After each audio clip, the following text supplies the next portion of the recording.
This video is not suitable for all ages and should only be viewed by viewers 18 or older due to the nature of the content discussed and the discussion of sexual predators on the internet.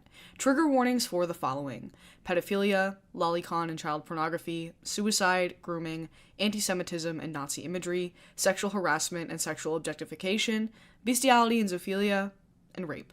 Please do not harass anyone named in this video. Hello viewers, welcome to another segment of Maybe the Internet Was a Big Fucking Mistake. Big mistake. Big.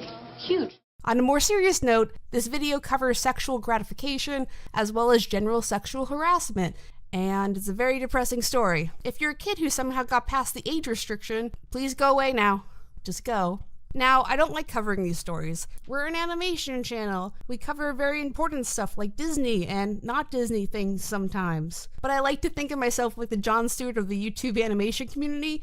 I call things out when I feel like I can add something to the conversation. And it's important to talk about when YouTubers are misusing their platform, so what's the no fun situation? Because I hate it here. I don't want to be alive anymore. I've chosen not to keep this person anonymous because I believe this is not a mistake or a slip of the tongue. This is an active attempt of slander and misogyny, and that's just not acceptable. Also, this incident wasn't freely admitted to me. I had to have someone else tell me that this was going on, in a professional setting. And he couldn't even tell me himself. Chris was a team member roughly from 2014 to 2015. I know, I'm old. Chris was generally a nice guy in my time knowing him, but he exhibited weird behavior, like, you just draw this for your boss, right? If memory serves, there's also a nude version. That's disgusting. He was also my first trip to Everfree Northwest, the one we did the blog about. He's this guy here. The story is as follows. I'm not going to read it myself because it's going to make me sick, so I'm just going to have someone else read it. At some point over the last few years, Chris told his story, allegedly several times, that in the bathroom of the hotel where the group was staying, he was masturbating to KP's clothing. Chris states that this is a lie, as he was actually constipated during the trip, and there were no witnesses to his masturbation story in or near the hotel room. We don't know the details about who the story was told to, besides the whistleblower who will remain anonymous, but it was likely Will Ryan, head of the YouTube channel DAGames, as Chris and Will are friends, as well as friends and or employees of that YouTube channel. Chris also started working for DAGames shortly after leaving the ILoveKimPossibleALot production team, so the timelines track. Once KP was informed that this incident took place, she confronted him via text and an audio confession. The audio is linked in the description if you would like to listen to the whole thing yourself. All right. Well, first, I think it's the obvious thing is one, just want to profusely apologize for that terrible fucking thing I did. Mm-hmm. And that, God, was an absolute horrible person so many years ago. And you didn't deserve that. So. Right. So I have a couple of things. So my source says you told this story in front of Will and Sean and a couple other people. Is that correct? That would probably be correct, yeah. So Will has heard this story probably in passing a couple of times, correct? Yeah, probably once. Okay. Same with Sean? Yeah, Sean. Okay. Did you talk to Sean privately about anything else that happened when you were working on the team that I don't know about? Not that I can remember. Okay. Nothing I say is meant to excuse what I did because it's inexcusable what I did. Do you want me to say what the story was just for context, or do you want to explain it? I mean, I guess it makes more sense if I do, because Sure. I don't think it's fair for you to have to reiterate that horrible thing. Sure, go ahead. Yeah, so the old tale goes is that I pleasured myself in the hotel bathroom we were sharing during one of our breaks when everyone was gone and whatever, and that I fell off the John after basically getting lightheaded from what would be ejaculation falling on the floor where your dirty clothes also happen to be, and that my face planted on your underwear. Right. And Part of my PG version, I have a 6-year-old in the other room, so. Okay, I wasn't aware of that, but thanks for being honest. Chris, in his audio testimony, assured his other boss, YouTuber Saberspark, wasn't told this story. But it's unclear how truthful Chris is being when he says that. Chris also tries to steer the conversation to not include too much explicitly, stating that, quote, there is a baby in the other room, unquote. But that also might have been a ploy to lessen the harshness of the anger present. Regardless, since Chris says he was lying about the whole incident, it's difficult to take his word on anything due to this lie and the actions he took regarding it. So once I was informed of this information and got Chris admitting to it, I sent that proof to Saberspark through mutual friends and to DAGames. After reaching out twice and waiting months for any private messages, I eventually received someone at DAGames in their totally real HR department that totally exists, even though I couldn't find any proof of it online. That's totally not run by Will's roommate, who's financially dependent on him. And for the record, I assumed Chris knew he was being recorded because it was a call about safety. It only gets worse from here. I'm gonna need every last drop of this. Let's bring a political comparison. For those who forgot or are not American, good for you.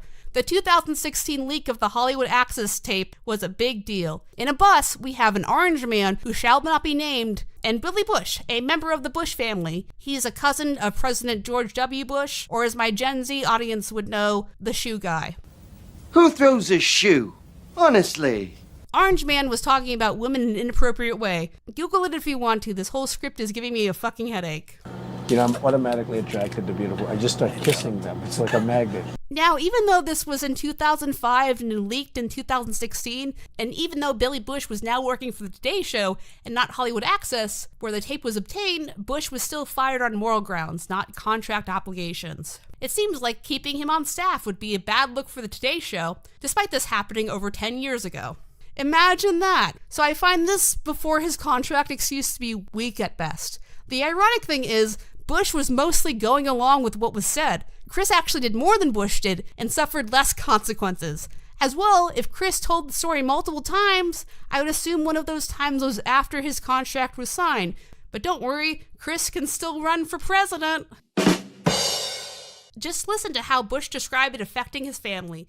What was it like for you to go back home after the tape had been released, to face your daughters, your wife? What was that moment like for you? Well, the initial moments were total chaos. The paparazzi were never interested in me before, and now they're outside the gate and ready to go. But once we settled and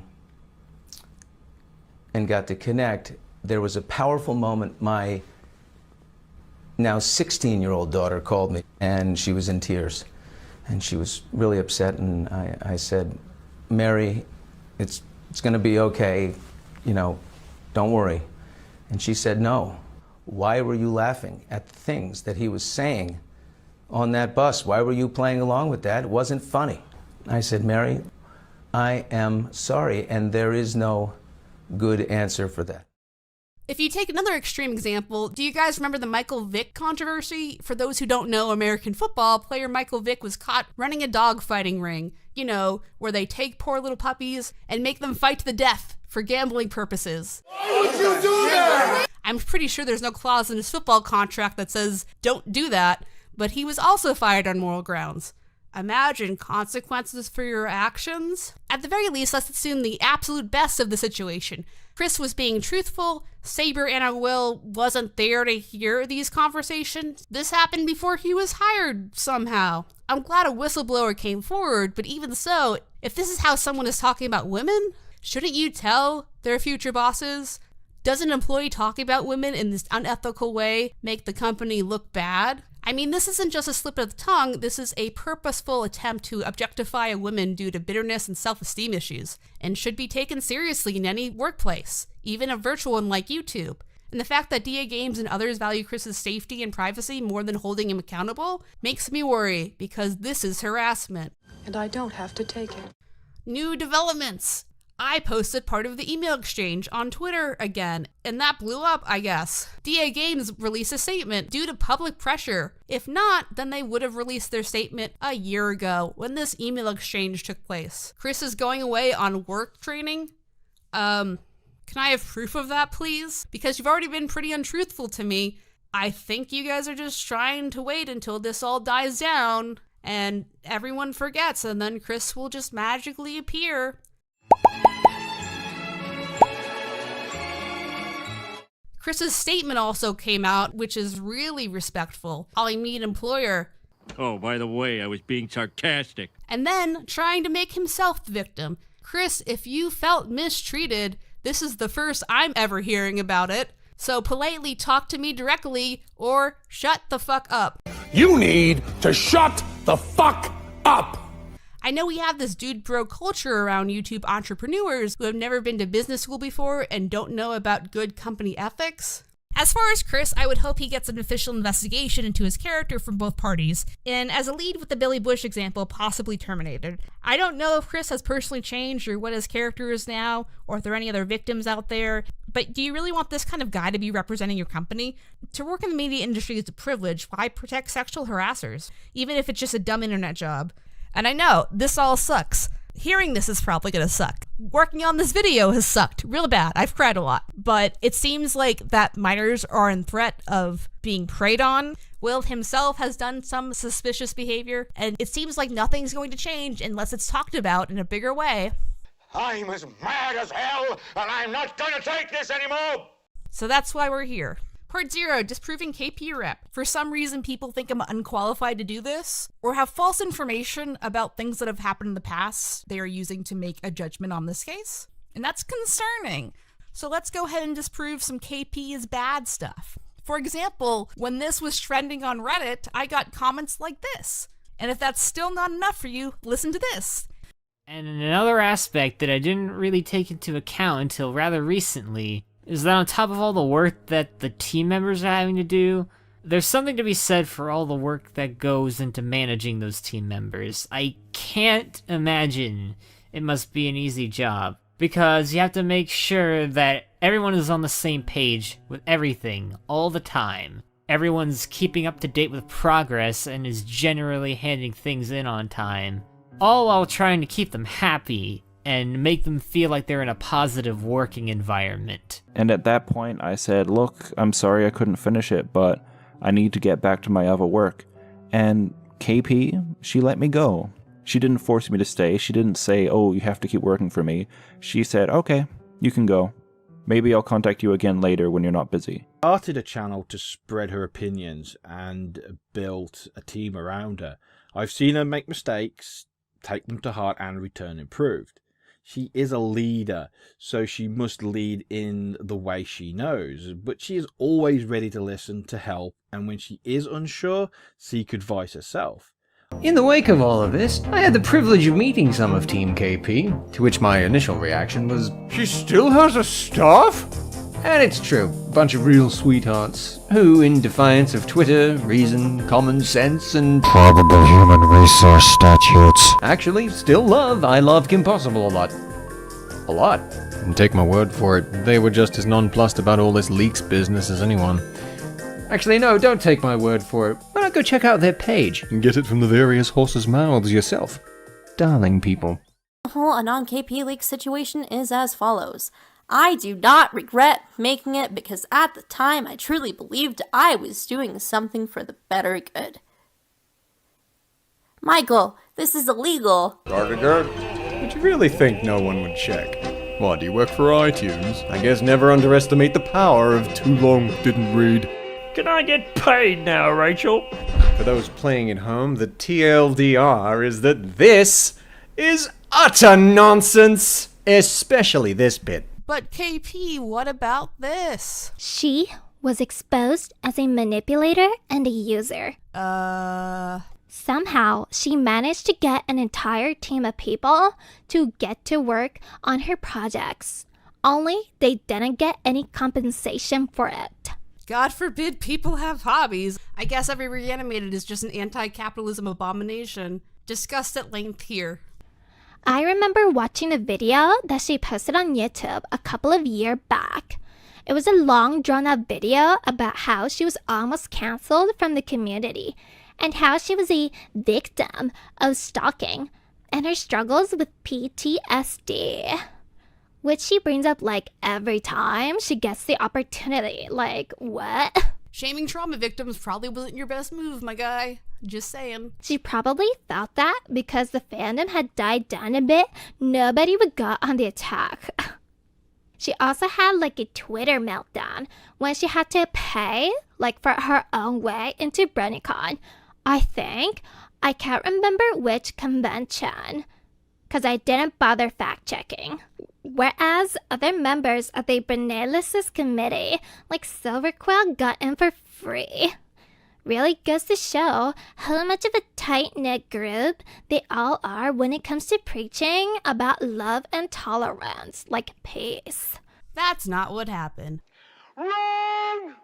I was frustrated that BronyCon changed their minds about my guest spot based on false information, and they were informed it was false information from another convention head. It's very victim-blamey. More details here. Which probably explains why people don't see her much after that with other committee members. All in all, KP just strikes me as just another individual who constantly acts like a spoiled child, who acts out when they can't get what they want. This guy obviously doesn't know me because it's not really my character. These types of individuals believe that everything should be like handed to them with little or no effort, simply because they are recognized in a group or community. I know it sounds like I'm saying like hashtag burn the witch, but my actual point is she's just another example of what happens when you let internet, or in this case horse fame, go to your head. Why would we work so hard on dumb little horse videos if they weren't fun? Because art and media are definitely only made for attention. More details here. Make me your horse god. I am your god now! Bring me your virgins! This is a confrontation between someone who is supposed to be helping the team, but was actively leaking assets to the team and lying about it. And then they were caught. You can guess how this confrontation goes. But ladies and gentlemen, the day is Zane-minded. For more context, Zane, the head of the team at the time, is a pretty soft-spoken guy, so this is the maddest I've ever seen him.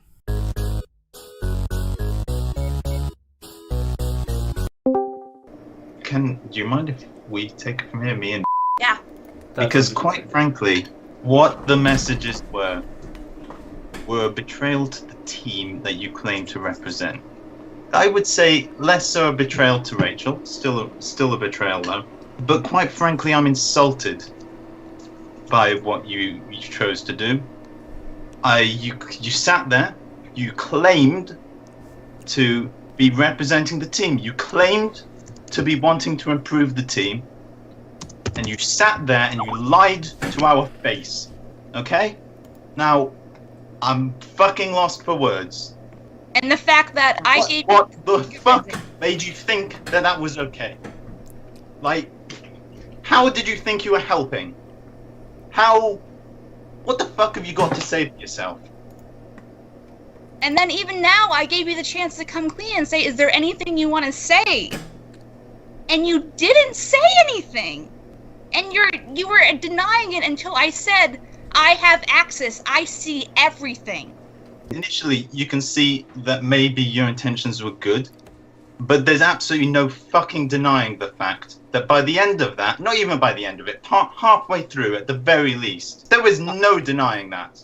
It's my problem. You claimed that you were doing this for us, and yet you sat there and lied to us. You lied to me, you lied to every single person in that group. We sat there and we said, can we trust everyone in this group? And you sat there and said yes. You betrayed the team. Okay? You betrayed fucking me. Personally. I'm taking that personally. You sat there and you told them, Zane is about to upload that video. And what did you hope to achieve? It happened that I was preparing that video, and that's when I told you, by the way, we're putting it back up. We made that decision weeks ago. We made that decision when we posted it in the radio play chat. When people explained that we're not happy. We said, yes, we have a video ready. We'll upload it in a few weeks. That's why that video was going up. Did you ask me? No. Did you think that maybe a bit more, something better could come out of this if you fucking talked to us? Okay? Nothing good came out of that group. Nothing that Twitter. Nothing. You know what good came out of this? The Skype group. The group of people that sat down like grown men and fucking wrote down their complaints. Nothing good from that Skype chat. Do you want to know what everybody else on the team, the only 2 people that have said anything bad to the end on Twitter are the 2 people in that group not on the current team. Do you know what everybody else has said to that Twitter? They fucking said, fuck off, because you're not helping. You are literally here to be malicious. You're here to tease Rachel. You are here to nag at her. There is no defending it. That Twitter is universally accepted not to have been a good thing. The entire team, while you were in that group, was saying that these guys are dicks. Nobody on the team supported them. And yet, here you are, claiming to represent the team and supporting them, and lying to the rest of the team while you do it. Part 1, the original incident with Chris. Something I also wasn't aware of is that Will made a statement after his team member Boggs, you know, the one who was harassing me, was fired.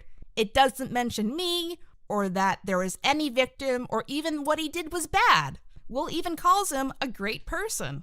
So, starting off on a real high note there. He is no longer a member of DAGames. He's still a very good friend of ours. Especially me. I will sometimes DM him. We'll be on Twitter, the big Twitter sometimes. But I'm not one for grudges. I don't do that. So don't think this was out of any bad, massive haste. Just a lot of back-end stuff that kind of conflicted with our channel. There's a lot of things that didn't meet our requirements. The videos started getting worse and worse, but it was more or less just, I was pressuring him a lot. There was a lot of things he had to do, and there just wasn't enough taking time except for the situation that we were going through. Come to mention it, there was a lot of things that maybe would have detrimented us in the long run if we would have kept this sort of conversation going. And I don't want to bring in logistics because that's not a thing that should, I don't want you hating the dude because he is a fantastic being. He just did a lot of wrong things, and we're all learning from him each and every day. Yeah, so I don't think there was any mistreatment, or I can't really explain why Chris would be so frustrated enough to do this. So I brought my friend James, who was on the team at the same time as Chris, to give some testimony. Hi, I'm James. I used to work for KP and I was the head editor of her first team. I worked for her for about 2 to 3 years, and I was asked to give a statement on Chris's work ethic on the team. Chris, in particular, was an extremely good editor, usually doing stuff the rest of the team couldn't do. But he was inconsistent with time. I'm coming out about Chris because in his recent statement, Chris claimed mistreatment by being on the team, but as someone who was there, it just seemed like he had unhealthy and alternative motivations, and it was clear that he would often say more than he could deliver. Do you think maybe he's compensating for something? In particular, though, he often said more unsavory things, either just jokes to be funny, or what usually felt more personal. This was never a paying gig, so it seemed that he was upset that it wasn't helping his career, money, or even romantic situation. It usually felt like he would push himself to be really good and then fell flat. Like he had ulterior motives and scoffed at other editors for their work to make himself look better, really honing in. He was oddly fixated on if KP liked or approved his work, bragging, which again was inconsistent. In my opinion, he also seemed to have a crush on KP. It seemed obvious to me, if you know what I mean. Sometimes he antagonized another team member to get her attention, and also downplayed it when talking with others. It was odd that he would feel unappreciated when he was acting out of his own will to help. Though not fully joining the team, he still committed to projects.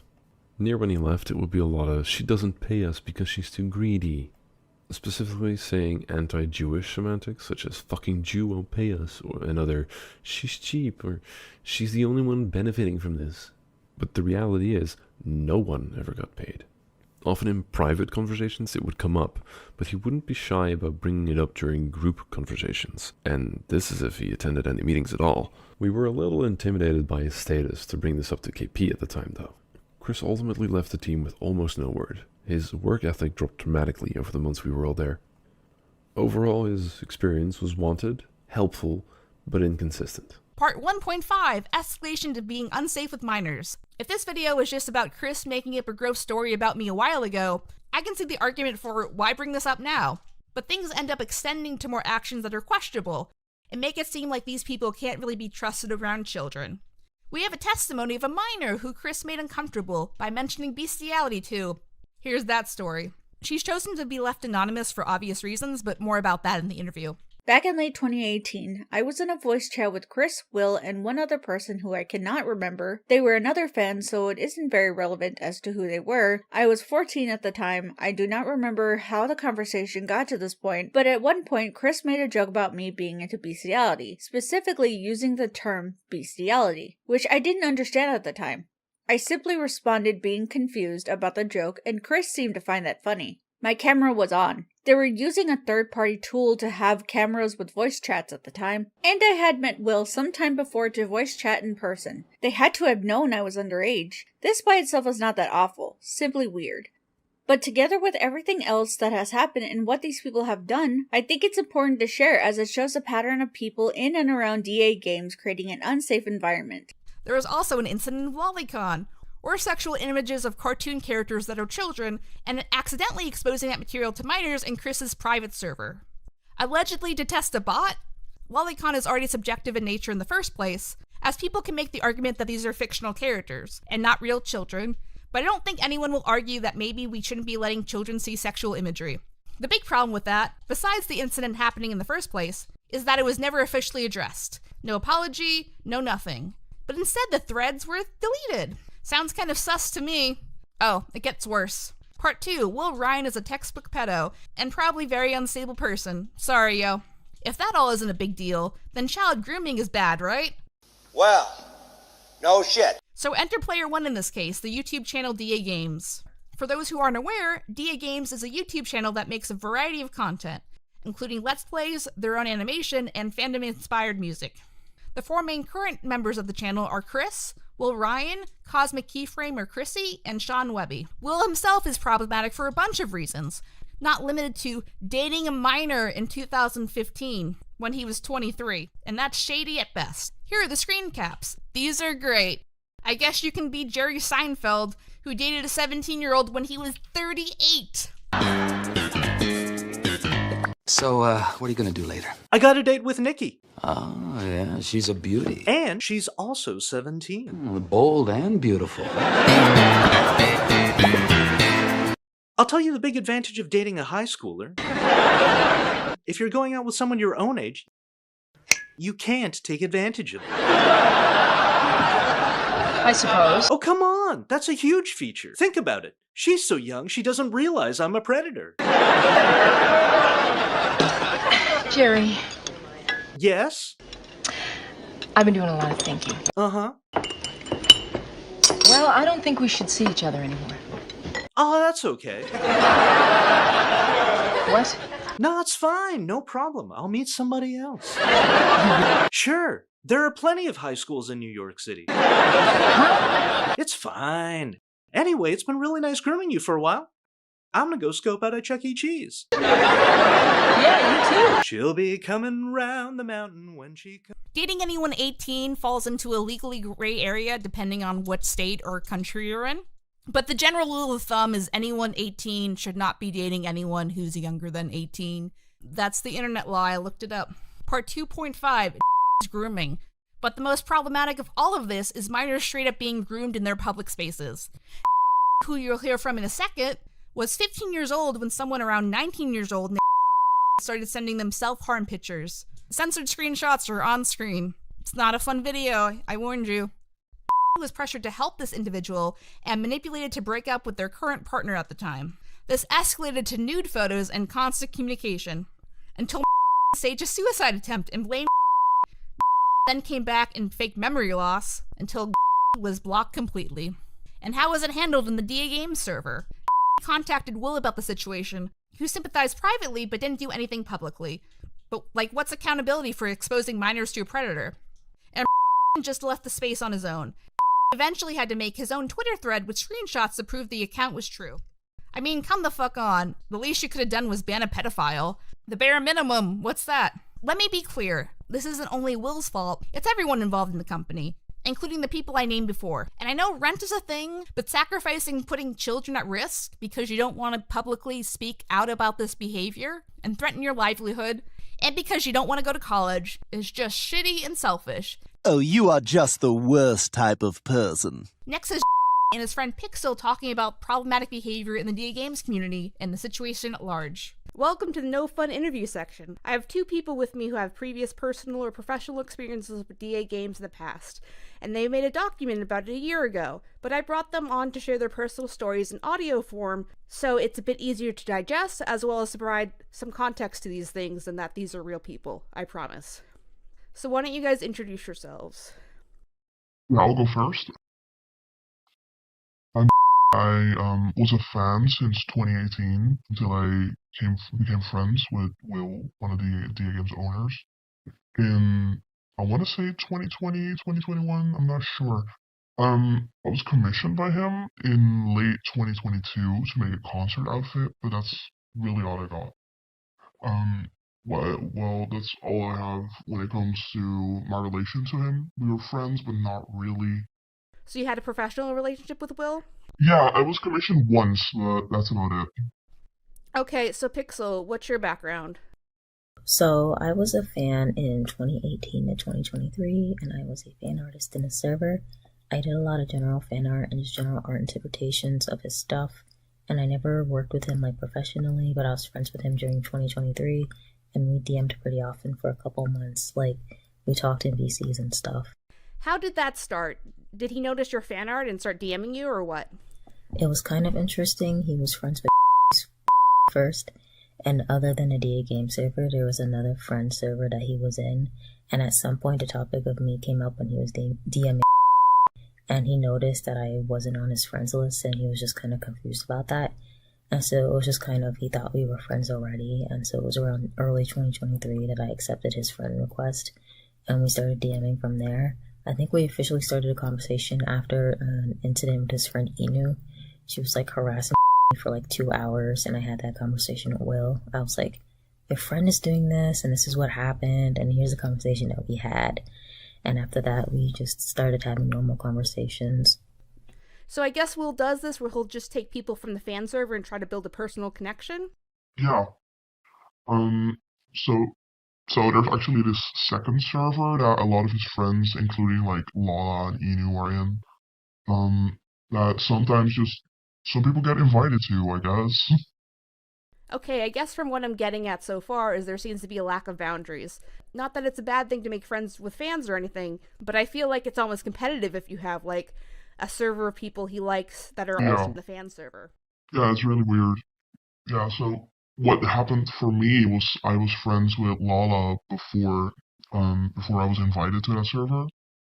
So because I had a mutual friend with Will, me and Lala, I was invited there. It's officially Lala's server, but it mostly gets used for Will stuff. What exactly is in the server? Is it just like personal jokes or a similar layout to the other server, but just kind of private? It's supposed to be a friend group server, but it's really centered around Will. Yeah, they had this rule where if you weren't active enough, you'll get kicked. And if you couldn't go to VCs, you would have to explain yourself, like, oh, I couldn't join VC today because of X, Y, and Z. And generally, from my experience, a lot of people had to cater to Will, like going back on joining the server in general. They used to let people in pretty generally, but then they just kind of restricted access. Yeah. Like, the only reason I got in there was because she actually invited me in there. A few times she actually gave out invites, but it's technically a friend server, but they have, like, not official events, but they do VC a lot. Sometimes for, like, days, and they just generally expect you to be active a lot. So it seems to me like the whole point of the server is for Will to talk to people and get validation. Is that it? Yeah, definitely.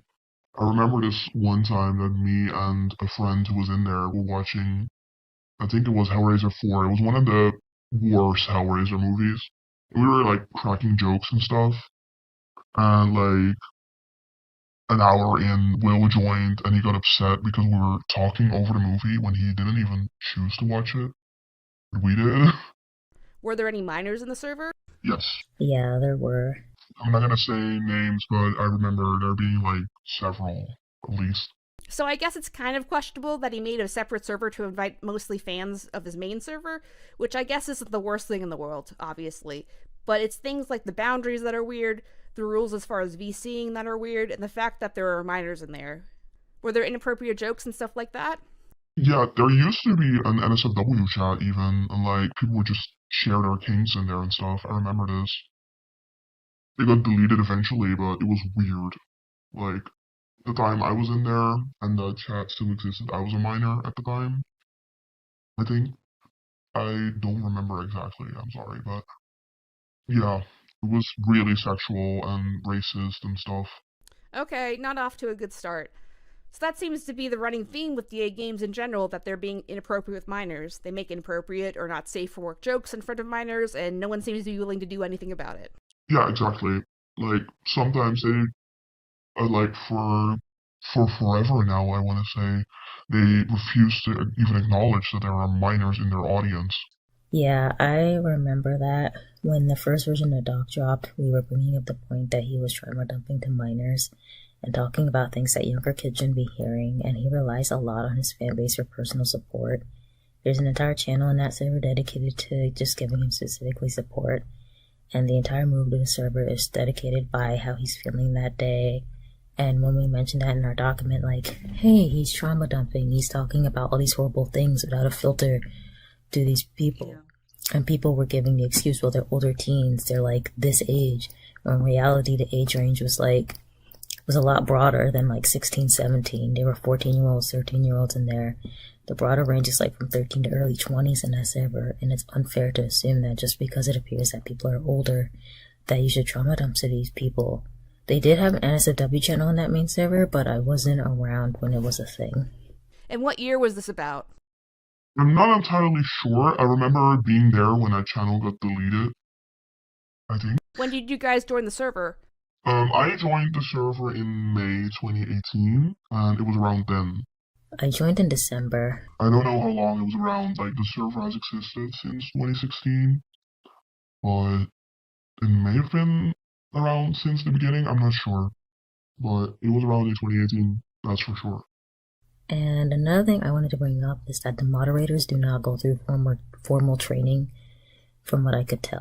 I was there and he just picked someone and he was like, oh, you should be a moderator now. You've been a friend for long enough. And like I said, he's hired minor moderators. The most recent one just turned 18 last year. They graduated high school last year and they were a moderator the entire time in the server from 2018 to 2023. And I'm 20 now, so they were younger than me that entire time. And as far as I'm aware, I heard they were recommended to someone. No, they got picked randomly. Okay. I remember this. Yeah, it was weird. They just got picked for no reason.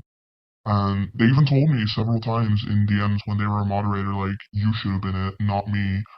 Because, I don't know, they thought of themselves as not being capable enough to be a moderator, but they still were anyway. Yeah, I can get the point of having moderators being subjective, but at the very least they should not be minors. They should also know it's actual work, and should be okay with whatever work they get. Usually mods are like, hey minor, don't go in the 18 plus chat, or have a question, we'll help you, just like that. Exactly.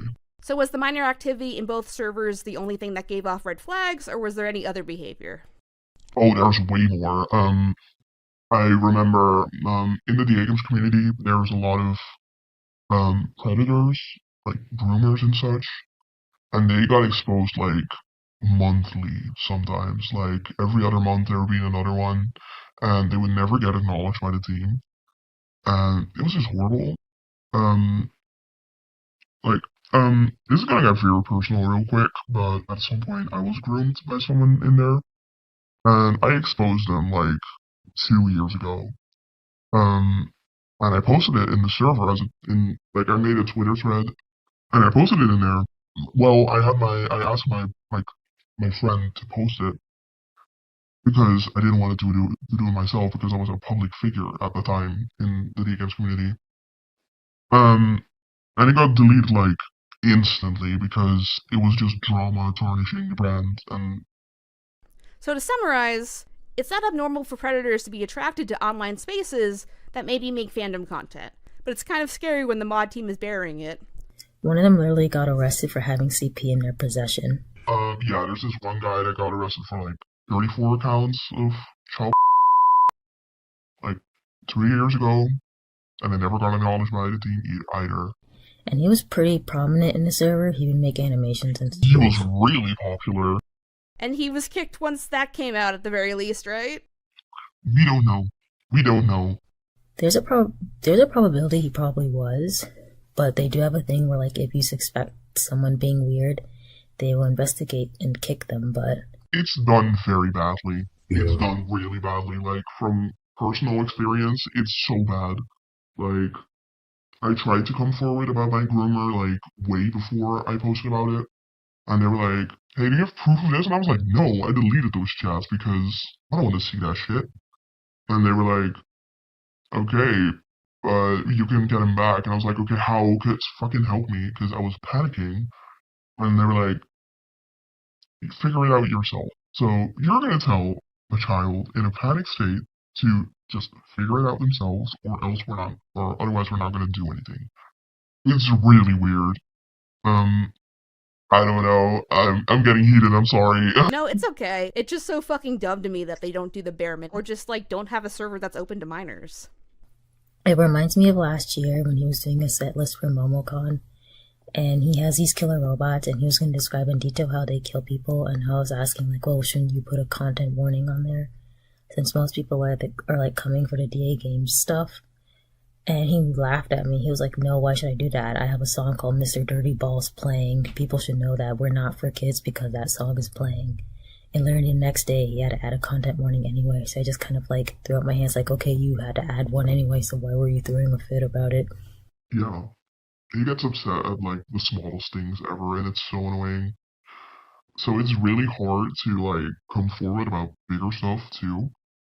Were any of the other team members supportive when you came forward? Because my understanding is that when you go to Will for stuff, he kind of brushes it off. Well, he either brushes it off, or he sends HR.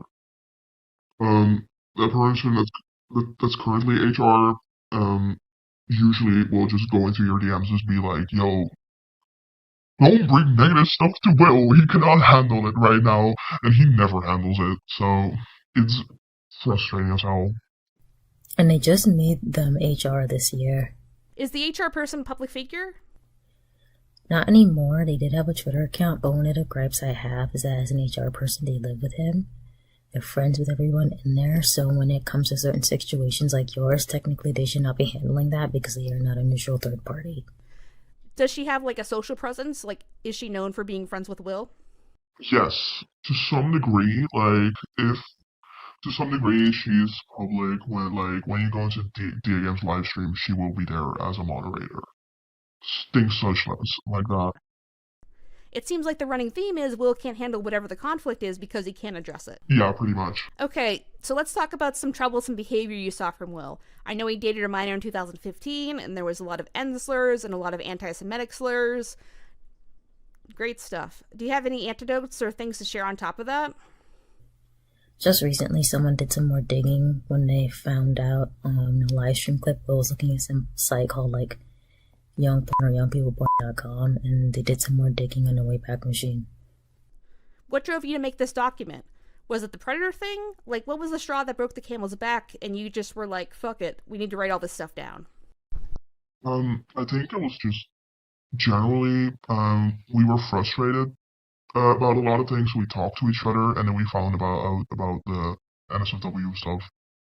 And we decided, nope, this needs to get out there. That's pretty much how it went. We stumbled across it as well. We were literally just messing around, and that's when we found it. And thought, well, this doesn't look right. And we did some digging, and we were like, this isn't right at all. So you went back through Will's history and saw the anti-Semitism, and there's one point where he justifies using the N-word as a white person, and I thought that was really sad. So what was the response when he released his first version of the document? Well, the first version came out, like, really weird. Like, we tried to get, like, fans to see it, so we made a fan account, and then, like, turn it into the release account. It was stupid. That one went really bad. Like, Pixie, you can say more about that. Like, it affected you mostly. Yeah, it just went really badly. We were still fans at that point, and we were just, like, really heartbroken, so the doc was very emotionally charged, and it just had stuff in there that didn't really need to be in there. And then also after he came out trending on Twitter, like 2 mods, one of them was this HR person, came to me and they put me in like a group chat and they told me, you have to fix this. And I'm like, I'm in a college class, I can't fix this right now. But I still had to do this anyway. And after a couple more screenshots came out, the HR person was like, is there anything else that's going on? Because if there is, I'm one step away from flipping switches and ruining lives. And I was really scared at that point. And rightfully kicked me from the friend group because I was so scared of what was going to happen to them. I just ended up throwing them under the bus because I was so scared and under pressure. Like, we changed the password for the Twitter account and everything because we could not have this go south. Yeah, and when the second document came out, I reached out again and I was basically confirmed that was what happened. And I put out my secondary statement on Twitter because the initial apology, well, the quote-unquote apology that I made the first time, it went through those 2 people and it was heavily sanitized. They wanted me to say he apologized in BC, he did this, he did that, and I was supposedly there to witness when he did those things, and as a result, people started disregarding everything as fake, and so I wanted to make that secondary statement to explain that nothing was fake, and I was pressured into writing something I didn't really believe in. And then later those 2 people would come forward in private and apologize to me for doing that. So let me get this straight, guys. So 2 official DAGames ambassadors, mods, whatever you want to call them, basically tried to legally threaten you to formally apologize or else waggy finger. Is that basically what happened? Pretty much. This HR person, she bragged about being a former Kiwi farmer and like digging stuff up about people. So I knew she had a capacity to do those types of things. Those people on those sites do. And I don't want that to happen to me. I don't want that to happen to me and the other people who were working there. Yeah, I was especially scared. I was especially scared because they will commission me. Like, what if they save the packaging, I send his outfit in, and have my address? Like, I was scared as fuck. So I logged you out because I could not have that happen. Yeah, that's fair. So what happened after you released the second doc? Did anyone come after you or try to have you reprimanded? There was this, it was really weird. Like, this time it went okay. Like, we posted it on, like, the Reddit and stuff. And it actually got some reaction. It was really cool. But there was also this one person that either was the HR person or someone pretending to be the HR person. We still haven't figured it out. Because the HR person has a habit of stalking me, specifically. And they threatened to, they acted like they were going to sue me. Yeah, I remember that. It was just horrible. Another thing is the second doc, it just kind of inspired someone to go through the server logs. And they found that people like Chris were going through and deleting all the racist stuff that they said. And they found videos.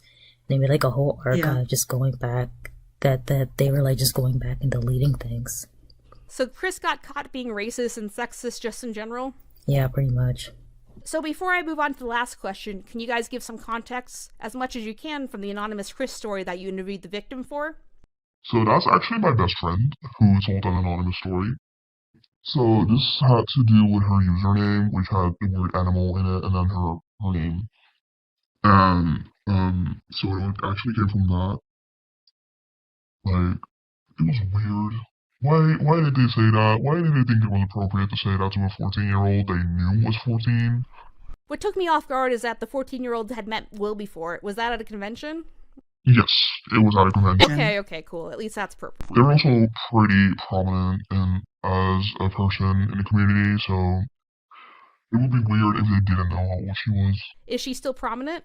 No, she got banned, and now she fucking hates their guts, so... So the whole team has a controlling presence with their fan base and on social media, right? Yeah, pretty much. So my last question is, unless you guys wanted to add anything else as far as any general stories or experiences or anything. So as I mentioned before, I was a fan artist, and at the beginning of Iris, I would make interpretations of characters, and Will would go on the chat and say, these interpretations give me anxiety because now I'm scared they're not going to be able to live up to these expectations. Let me backtrack. What is Iris? Is that a song they've done? I'm not familiar with their content, really. It's one of his IPs. Yeah, it's an original story. Yeah, it's a dystopia thing. There's a lot of characters, but not a lot of them have designs. So what a lot of people like myself did was like, let's make a design on this character based on this very vague description that he had. And people would also make covers of songs too, and he'd get high amounts of anxiety over it. And in some cases, he'd call it defacing. I got caught out for the way I drew one of his killer robots, because he was like, well, now you made my design look like horseshit, even though I heard no one else complaining about his design or anything like that. And then on top of that, a bunch of other artists started apologizing, like, yeah, we're so sorry, we didn't know us drawing this stuff upset you so much, and you never said anything until now. And he made it a rule in the server for a while that you couldn't post interpretations, or you couldn't post covers with more than one instrument or more than one vocal track. And he just now changed that rule. I heard from someone that's still in there that he just changed the rule back to where it was before, so you can do that again. I can't get over that because that's the stupidest fucking thing. He should be happy that people are making fan art because they enjoy the thing. It's like he's punishing his fans. Yeah, even on Twitter, someone was asking about it. He's like, well, I'll go forward in making more character designs when I'm sure that they won't be tampered with. And just a lot of extreme words for stuff that wasn't extreme. Being a young artist at the time, I was 16, and that was devastating to me. And when I was telling him, this really hurt when you said that, he was like, well, don't have a cow, it's not that bad. Without really acknowledging how I felt or how any of these other people felt about that. That's a problem he generally has, like, when someone comes forward to him about how he hurt their feelings, he's like, yeah, but it's not that bad, like, bro, you hurt someone, it's not cool, man. Oh, it's so dumb. It's so dumb. I mean, the predator shit and the child porn is probably the worst of it. Okay, to recap, so I was going to say it sounds like it's pretty bad between the allowing predators to be in their spaces and not really doing anything about it, or threatening people who make fan art, or Will dating a minor, and Will looking up child porn. I remember seeing that because I thought that was the worst thing Will specifically had done, and then Chris just had the behavior of being sexist and racist too, and gross with minors. So what would you guys like to gain from coming forward on a bigger platform and speaking about your stories? So my original goal would be, like, acknowledgement of this stuff happening, but, like, I don't think that's gonna happen, like, ever. Being realistic. I don't know exactly what I want anymore. Like, I just want this stuff out there, I guess. That's all I can do. What I personally think is Will needs to take a break from the internet because this sounds really unhealthy from a third-party perspective. I'm just gonna sound... This is gonna sound really mean, but I don't think he's capable of taking a break from the internet. I mean, he went on a camping trip with his family, and he was on his phone and was in voice calls the entire time. So even then, when he was supposed to be out in nature, he wasn't taking a break. There's multiple times he said he'd leave Twitter, and then he never did. I believe someone caught him lurking because he was pretending to be off of Twitter, but then, like, he retweets something and then quickly unretweet it. He's on Instagram mostly now, and even now he's pretending to, like, be offline on Discord. Something I've noticed too is that people who enable him are dependent on him, like the HR person who's a roommate of his, and is dependent on the channel's income in order to live. Yeah, exactly. Like, the HR person lives with him and doesn't have a job outside of HR for DAGames. I think we don't know because they're not a public figure. We don't have any connection to them anymore. But I think the only thing they do in their life is sit in Will's house and send out angry emails to us. This is what the kids call an allegation, something we don't know if it's true, but it's based on a theory and evidence. Yeah, she used to have a job, like, as a childcare worker, but she stopped. And then she did, like, art commission. Yeah, and then she did, like, art commissions for a while, but then she, like, fucked up her wrist. So I don't know what she can do if she has a job. Sounds like a healthy work environment. So the only time they acknowledge anything wrong is when I retweeted one of the emails a couple of weeks before this recording, and they were like, Chris is taking a break. Chris is taking hiatus, which I think means we're going to wait until this blows over because we're not going to show you any proof that Chris went to any HR training. I'm going to go out on a limb and allege that he did not go through any training. Like I said, the HR person was only made HR this year. DA is only 4 people. Even emailing and doing the NDA was against the ACAS guidelines. So I don't know what training he would have done if there was any. I think we had a timeline down. Like a day or so after your tweet came out, he left Twitter the day after. He was streaming the night after, and a day or two afterwards, he was saying, I got trained. Like, at what point during that timeline would he be getting trained? Yeah, and keep in mind, for those who don't remember, I had the original conversation with HR a year ago. And I was feeling antsy because I wanted to make a video for a while, and we were waiting for the right time, and then this blew up, and I'm like, this would have been great a year ago. But ideally, it doesn't sound like the team is even safe to make content because of their influence around others. Like, Will himself dated a 17-year-old when, how old was Will? 22 to 23. Ugh, great. So when you date a 17-year-old, regardless of when it happened, you should know better.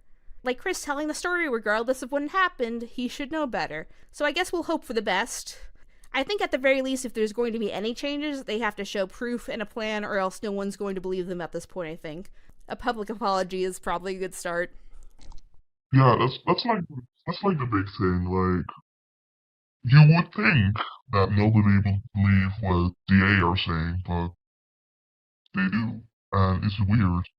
Like, even when you show them proof, they're like, no, it's fake, you're just haters.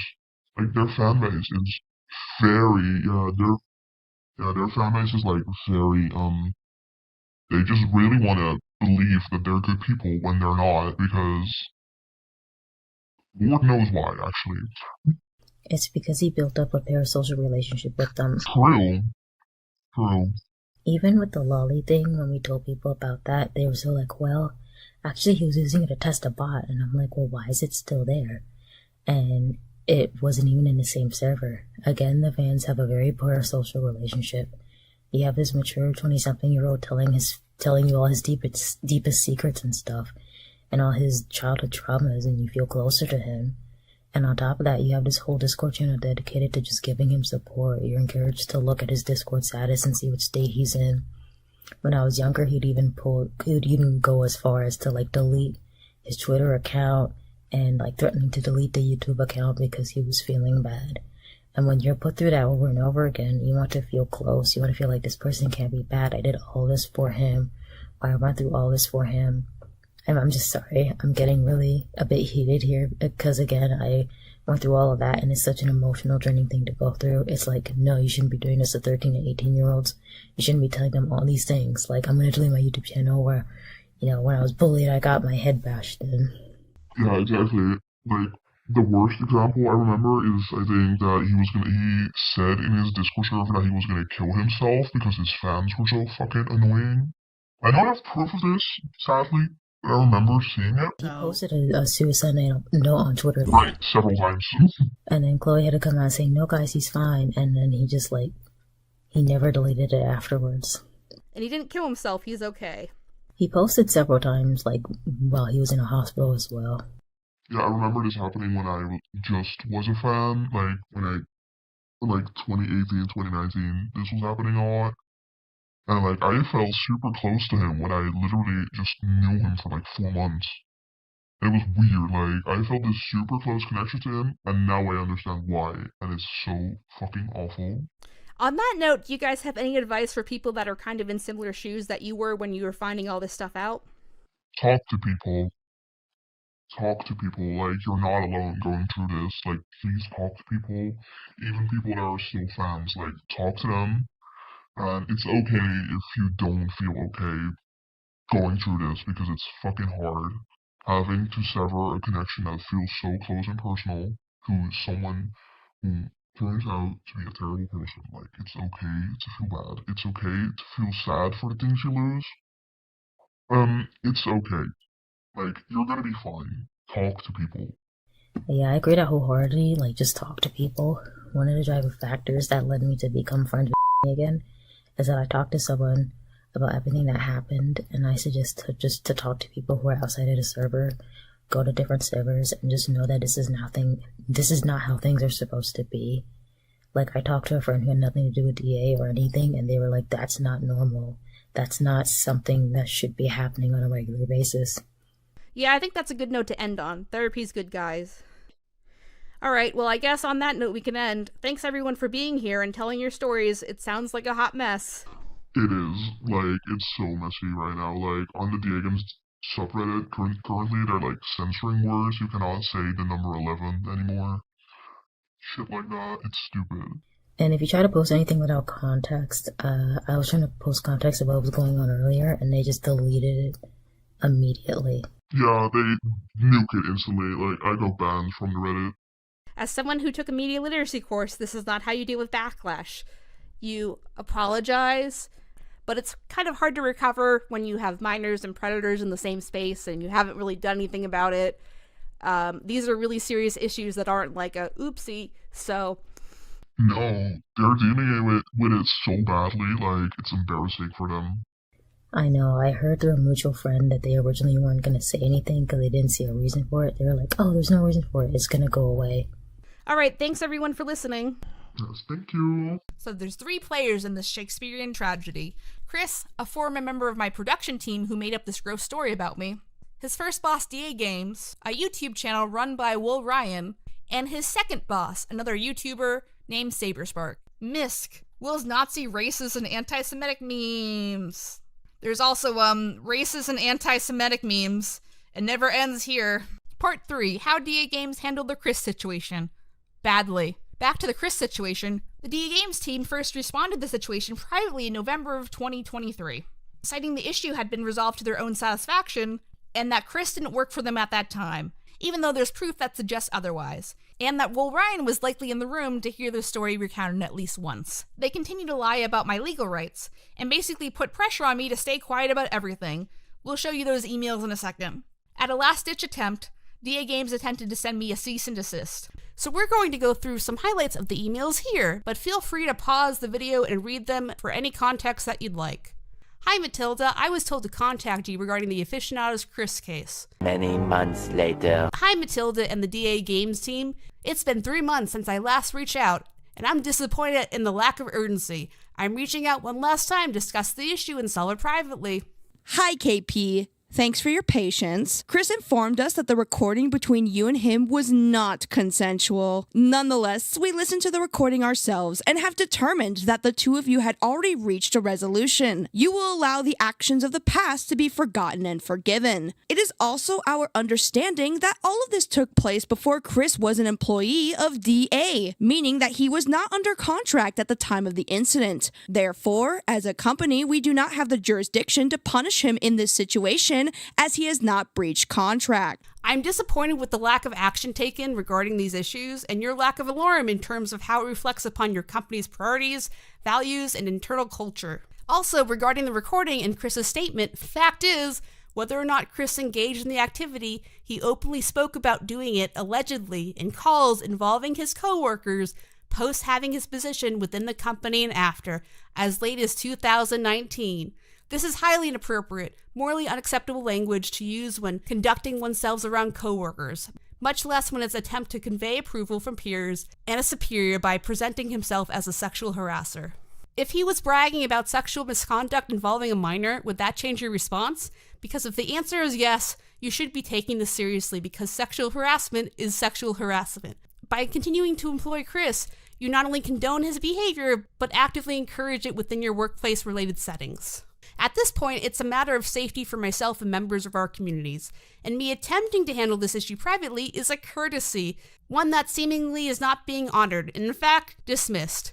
If no satisfactory result is brought about, I have no problems going public. We will review this case again and decide on appropriate disciplinary action. This will be handled internally and confidentially, of course. We would like to state that we do not represent Chris in any legal capacity. DAGames as a company does not tolerate threats of defamation or libel. If you go public, we have the right to pursue legal action. We will share the results of the investigation with KP, but only on the condition that she signs a confidentiality agreement. Part 4. How Saberspark handled the Chris situation. Badly. Next is YouTuber Saberspark, who primarily makes animated themed content and generally seems not to care about the situation unless he's listed as an employer of Chris. I originally contacted Saber through his staff, and here are the Discord messages to prove that. I hate it here. There were talks of a hiring change, and I assumed Chris was terminated from working with Steven due to that. Cool. One less thing to worry about. Then it got worse. Turns out, Nothing happened. Cool. Oh, there's a big surprise! I tried following up, but never heard anything. Cut to November of this year, where Steven is mentioned in that email asking for an NDA to look into the Chris issue. This eventually escalated into a public spectacle when I shared the NDA email on Twitter. One of the people in that thread tagged Steven directly, and then, thanks for the support, guys. It's emotionally draining, but I feel like being critical of online spaces, especially when you try to solve things privately first, is important. Were you able to contact Saber or anyone that currently works for him about Chris? I contacted Saber through some friends in common, never heard about an official firing though. I was never contacted by any friend of yours, nor did you ever make any attempt to reach out to me on your own behalf, via Twitter, email, or anywhere else. You are omitting so much information right now, but I'll provide some here in a sec under your original post. Dude, we can talk privately. I have screenshots that I contacted both and. Are you going to record the call without telling me the same way you did to Chris too? Talk to me privately. I'm not doing this back and forth on Twitter. Then don't at me with your half-truths and omitted information in order to gain sympathy and slander my name. I'm 100% to debunk every accusation in your video. I have no idea how you can claim due diligence when you never reached out to me. Don't fucking talk to me like that. Don't call me a fucking liar when I have the screenshots to back me up. And if you're aware of the call, then the information got back to you regardless. If there was some decision made, I never heard about it. I'm ending this conversation. So a couple of things to unpack here besides me not purposely tagging Steven. It was a third party. Regardless, Steven proceeded to call me a liar publicly. You calling me a liar? I ain't calling you a truther. Proceeded to tease me about doing an unsolicited recording and to slander him. Slander is spoken. In print, it's libel. Some red flags to this response. 1. Steven could have calmly asked who I talked to instead of assuming the worst. 2. His anger was directed at me and not an employer, Chris himself. 3. Steven is claiming that I never contacted him directly, implying that he had no information about this, but admits to knowing the confrontation with Chris was recorded. Sound like some bullshit to me. By the way, I wasn't going to make fun of Steven so much, but I gave him so many chances to communicate with me, and he just didn't do anything, so clearly he doesn't care what I have to say. It's only an issue when there's potential backlash. I've come to make an announcement! Shadow the Hedgehog is a bitch-ass motherfucker! He pissed on my fucking wife! That's right! He said his dick was this big, and I said, that's disgusting! So I'm making a call-out post on my Twitter.com! Shadow the Hedgehog, you got a small fucking dick! It's the size of this walnut, but way fucking smaller! And guess what? Here's what my dong looks like! That's right, baby! All points! No quills! No pillows! Look at that! It looks like 2 balls and a bong! He fucked my wife! Guess what? I'm gonna fuck the earth! That's right! That's what you get! My super laser piss! Except I'm not gonna piss on the earth! I'm going higher! I'm gonna piss on the moon! How do you like that, oh bomber? You have 23 hours before the piss droplets fall on the earth! Now get out of my fucking sight before I piss on you too! So what I think happened is that Steven was informed by Pim, didn't know it came from me, discussed it, blew it off or decided it was nothing, and forgot about it until he started facing some public backlash, and proceeded to blame me. Because he was so concerned with direct communication, I ended up sending him this email detailing who I talked to, why this is important, and why this isn't a single incident. Good afternoon, Steven. This email is your requested private communication regarding Chris and the overall sexual harassment situation that he has caused. Our full incident report can be found here if needed. Since you publicly displayed confusion at best about my attempted communication with you prior to this point, below are screenshots of my conversations with and aka the friends/employees I passed Chris's information to. The conversation with specifically mentions a possible staffing change based on Chris's actions, and I honestly cannot fathom a situation where there would be that drastic of an employee change or discussion without your knowledge. Screenshots can be found here, here, and here. I do not appreciate you calling me a liar publicly, and I would like some form of public apology. He didn't give me one. Additionally, your public statement states that you knew the confrontation between me and Chris was recorded as a matter of community safety. Combined with your email interactions with DAGames lead me to believe that, unless there was some major miscommunication, you were aware of the situation and you have chosen inaction. You still have the choice to either hold Chris accountable, i.e. firing him with proof, or keep him on staff. Should you choose the former, please communicate this to me as soon as possible to avoid any miscommunication in any public statement/information present after. If you believe this is a one-time incident, this document linked below has logged some of Chris's other inappropriate behavior, including but not limited to making bestiality jokes to someone he knew as a minor, and the use of the N-word and Nazi imagery with himself and Will of DAGames. You can find more information on page 4 and 29 of this document. I have been clearanced to show unedited screenshots of the bestiality incident if requested. I hope that we can clearly communicate about this going forward. I have no desire to get into an internet squabble with you, so let's please work this out like adults. And do you know what happened? No response to the email, but suddenly the Twitter exchange got deleted? Where did it go? Nowhere to be found. No apology, no clarification, just deleted the evidence that he knew about the situation and covered his tracks and enabled the weird dude because God forbid Steven have to find a new editor or even do the public apology that I asked him to when he falsely threw me under the bus. I believe Steven realized I wasn't lying, and instead of talking to me directly or apologizing to me, he just deleted the thread. So, if Steven wasn't hiding anything or wasn't sus, why didn't he just ask me about the Chris stuff? He just assumed automatically that I was lying and started yelling. Very defensive. Very sus. What exactly was the move here, Steven? Do you think just deleting the thread, putting your fingers in your ears and going la la la la la would make this all go away? More of the story is to fire creepy people on your staff even if it's inconvenient to you. Steven, it is clear to me that you do not wish to correspond with any direct communication despite you personally requesting so. To say I'm disappointed with your behavior would be a severe understatement. You called me a liar publicly without even asking for the truth or further clarification. To me, it seems like the only reason why you wanted to get involved is that your name was attached, and you're more interested in damage control for your brand than your brand's actual integrity. I feel like we wouldn't even be having this conversation if it was not another YouTuber in your space. I hope that you can be professional about this going forward, even though, frankly, you haven't been through this entire nightmare ordeal. But clearly, that is not possible. Hey Rachel, to start things off, I replied to you on Twitter the way I did out of frustration due to the misinformation you have about me and how you are talking about me without ever contacting me directly prior. I'd imagine you feel the same frustration if someone had incorrect info about you, and probably you do with how some people went after you in the past with false information. I truly don't want to engage in internet drama that operates off of gossip, but the amount of misinformation you have is staggering, so I will set the record straight. As far as you and me, I'm dumbfounded. We hung out and that was it. I'm not sure what you saw in hanging out with me, but we just went our separate ways. All in all, I feel blindsided by your emails, Rachel. How can you say that you come to me as an impartial individual? As far as Chris goes, I heard through second-hand sources of his stupid joke, that Chris made amends with you and that was the end of it. Only for me to get accusatory emails months later? You never reached out to me officially, so how could I acknowledge anything besides what... Finally, I do have a lawyer and I will gladly bring him into our conversation to clear the air if needed.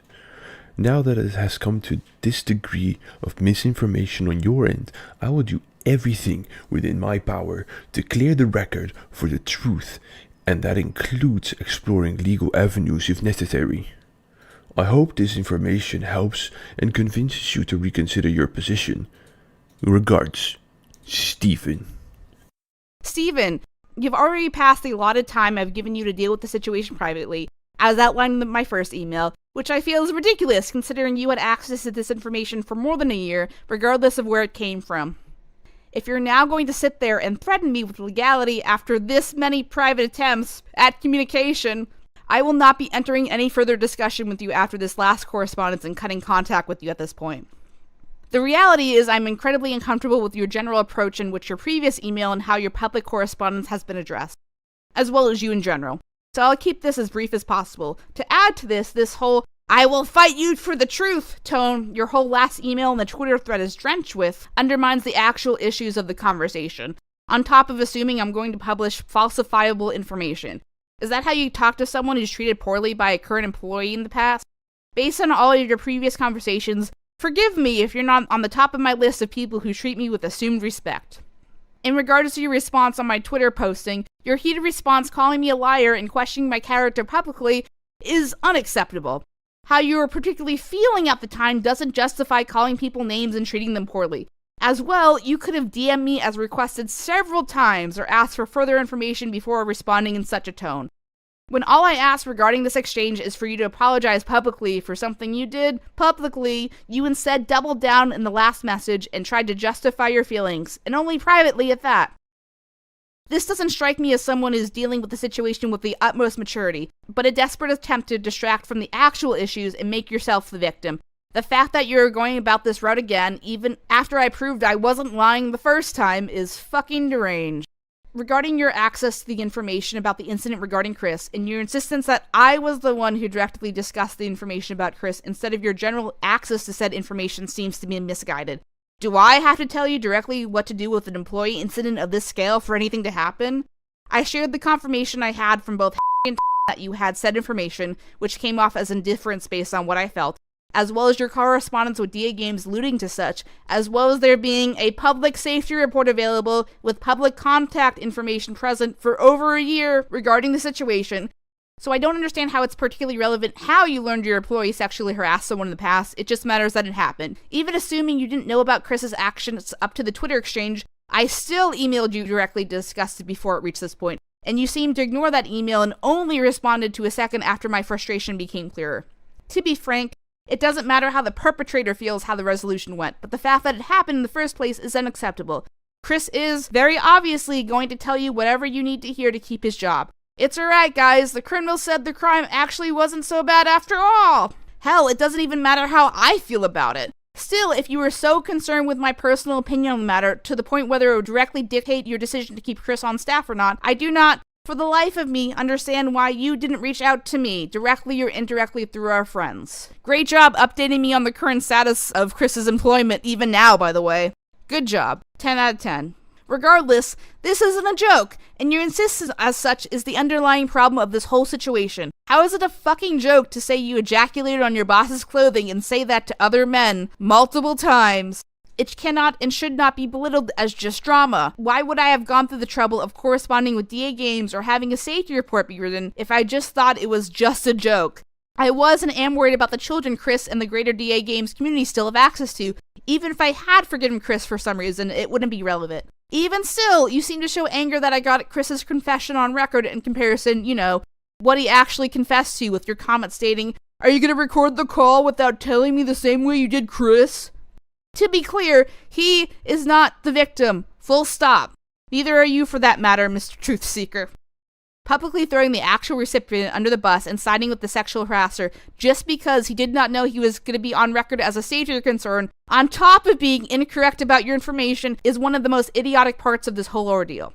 I felt it was very obvious that the intention was a recording for the public record, and a possible angle interpretation of him being blindsided by a bad joke turned public because I want to be a bitch and cause problems is just insulting and disrespectful on so many levels. Or how you put it, publicly discussing half-truths to gain sympathy and slander your name. Spoiler alert, this isn't about you. Additionally, the fact that I went out of my way to privately talk to you directly after several attempts to seek resolution with the staff and wanted to ask on the Twitter thread and still did not receive a response until sending a second email outlining my frustration is just ridiculous. I then even provided additional proof of racism and Nazi imagery that Chris and Will displayed. There are even incidents of lolicon/child pornography and sharing that material with minors, allegedly accidentally on the document I linked, as well as Will dating a minor in 2015. If we only knew what Saberspark thought about lolicon. Oh wait. As his following grew, Cal became very publicly outspoken with his dislike of lolicon and similar taboo art styles. For those who are not familiar with them, let's just say it's This additional document has been publicly available for over 2 years. The DAGames community server has had pedophiles that were quietly kicked out if/when discovered, instead of publicly acknowledged. One has a motherfucking mugshot on the document. Since this all seems to have gone ignored until now, on top of the safety report of the incident being publicly available for over a year, solidifies to me my original assumption that you do only care when you have consequences for your lack of action. God forbid someone is a creep on my staff, just don't tell the public he works for me. Does it not seem like common sense to fire someone who talks this way about others, especially women, regardless of when it happened? In the interest of openness, though, I am open to do an on-the-record three-way conversation between you and myself to get to the truth of the matter at a later time, but that will be at your discretion as his boss and at his comfort level, as I want to honor request and not be involved anymore and not emotionally distress him. But bluntly, I will not tolerate the consistent implications of untruthfulness until this happens. Can reach out in the future if he is interested and comfortable about a possible conversation. Lastly, as I don't want to get too personal, but it's absolutely laughable that you consider your romantic interest in me and our friendship ending as mutually parting ways. Like, what fucking planet are you on? Is that how you summarize every one of your failed courtships? Let me refresh you on the experience. After months of spending time together in person, and your insistence that we were just friends, your goal seemingly was instead to spend time with me and see if I would change my mind and be open to a romantic relationship. At that time, I felt like I'd finally had found a like-minded content creator and friend close in distance to me. I think I even said something along the lines of, "These feel like dates, I'm just making sure we're hanging out as friends, right?" After you grew distance, I felt manipulated and pressured to say I was open to dating in order to not lose that friendship. You then dated Gabe's sister over me and then asked about my dating availability immediately after that ended. I tried to play it off but was uncomfortable with the whole situation. I felt like I was only important to you if I was dateable, and a backup option at that. Would I have been treated the same way as a new potential friend if I was male identifying? This is the whole reason I went to your staff in the first place and not you directly. I felt objectified by my direct experiences towards you and did not wish to repeat said experiences for the sake of my own mental health. But you implied you needed the clarification, so there you go, buddy. At this point, I feel exacerbated with the favor I've given you and others, personally and professionally, so I'll be ending the conversation here. To remind you, I am not a third party in the situation trying to get cheap or easy views off a popular content creator. This is how Chris treated me behind my back. This is how he never owned up to those actions till I had to find out about them myself. This is how his behavior has continued. This is how the greater DAGames community could be potentially harmful to children. This is on top of Chris's misogynistic, anti-Semitic behavior that I stupidly forced myself to tolerate when he worked for me. And the fact that I have to sit here and fight and scream and kick for anyone to take this seriously is so emotionally draining, triggering, and insulting. This whole situation has been a nightmare, but I'm not going to sit here and let everyone else pretend it's just a joke out of public convenience. And I would bet good money that he's still on your payroll. I'm at a loss for words. Frankly, I do not have the patience or emotional bandwidth for your tone, your constant visualization, or to discuss this further with you at this point, for your own perceived direct benefit. To be blunt, you triggered the shit out of me, Steven.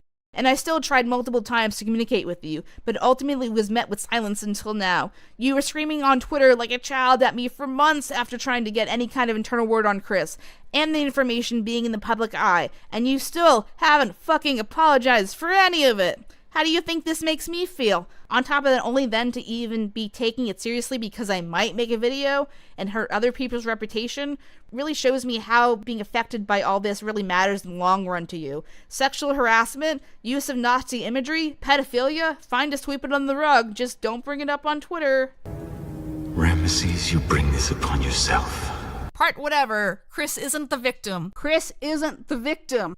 I can't believe I have to even have this segment, but with the implication of Steven's "what are you gonna do, record me?" comment on top of Chris's statement talking about the recording being without his knowledge, let's just clear this up. So firstly, as already stated, I thought it was obvious that a call-up was being recorded for safety reasons, because it's about sexual harassment. It's not like a fun call. Like, I thought it was obvious. Obviously it wasn't. This isn't just someone calling me a bitch or something subliminally small. Like, this is someone using the fact that I am a girl as a way to negatively sexualize me to make themselves feel better. Should I have to say that's not okay? Additionally, this is someone I trusted enough to represent me at a convention. This isn't just some rando being a dick because he's mad at me for existing on the internet. I think that's why this sucks a little bit more. Figures, because bitches love bringing up old stuff. Something else to keep in mind is the loss of reputation, which is hard to recover from. How do the receivers of the story, knowing that it's false or not, going to feel about the person who the story is being told about? I didn't know this was happening, and I can't defend myself or my reputation if I'm not there. If it was a collaborator I was interested in working with at the time, He would definitely have negative feelings about working with me now. What happens if the story spreads or even becomes distorted through a game of telephone and changes depending on the teller? First impressions can last months or even years, and will psychologically affect personal treatment and ideals, even the fact of contrary evidence. See, the political landscape. This is not something Chris came to me about after it happening. We seemingly had a decent rapport up to this point. Chris could have admitted this happened years ago and I would have still been pissed, but at least he would have owned up to it and maybe made a public apology, but instead I had to hear it from a witness. It makes me feel like crap. It makes me feel like my personal comfort, safety, and privacy is less important than convenience or the bro code. At the same point, I want to analyze the implications of mistreatment. Like, if Chris really felt this way, I don't know why it didn't come up at that moment he was making those jokes, or after, or even when I confronted him. It came up on an apology statement as a vague reference. This is actual sexualized art, a sexualized story, buying me a Discord figure years ago. And he also made comments on my body when I did the ice bucket challenge. So 3 sex things plus a potential romantic gesture. Chris maybe have been bitter because I didn't reciprocate romantic feelings or something. Turns out editing for free isn't a winning strategy for dating KP.